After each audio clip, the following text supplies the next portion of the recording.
There was once a man who lived with the wind inside him. He was born under the sign of Gemini, not just a zodiac, but a map, a mirror, a paradox. From a young age, he could feel it. Two currents running through him. Two thoughts for every choice. Two directions for every step. Two voices, one of thought, the other of feeling, pulling him in opposite ways. He moved through life fast, always thinking, always speaking, always absorbing. People called him smart, curious, quick-minded. But beneath the surface, something felt missing. When he finally stopped to feel, he didn't know what the feeling was.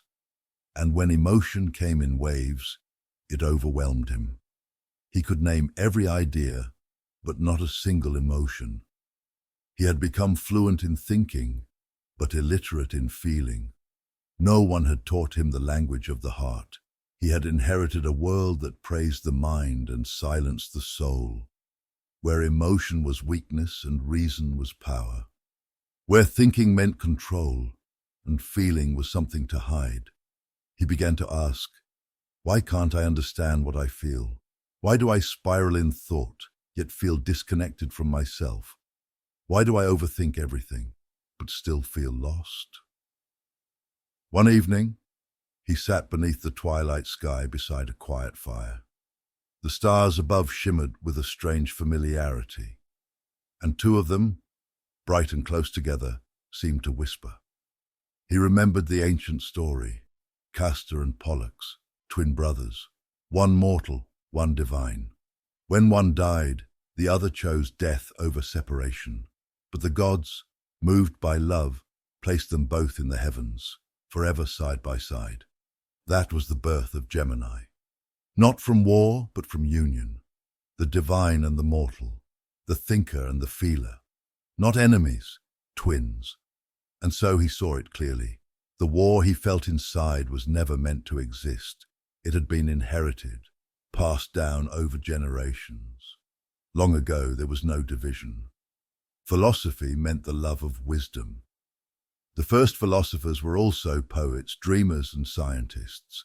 They understood that logic and feeling belonged together. They looked at the stars and saw not just astronomy, but meaning. But over time, the world changed. Power needed order. Faith rejected doubt. And so reason was declared the enemy of belief, and emotion became a threat to stability. The heart was pushed into silence. The mind was crowned king. In this new world, expressing feeling was seen as weakness. To cry was to collapse. To doubt was to sin. The guitar of the soul was broken in two, the mind tuning the strings, the heart holding the hollow body. But with no one left to play the melody, the man realized this wasn't his failure. This was an old, tired story that no longer served. So he chose something different. He stopped trying to silence the mind and stopped trying to run from his emotions. He sat with both. He observed his thoughts, what they repeated, what they feared.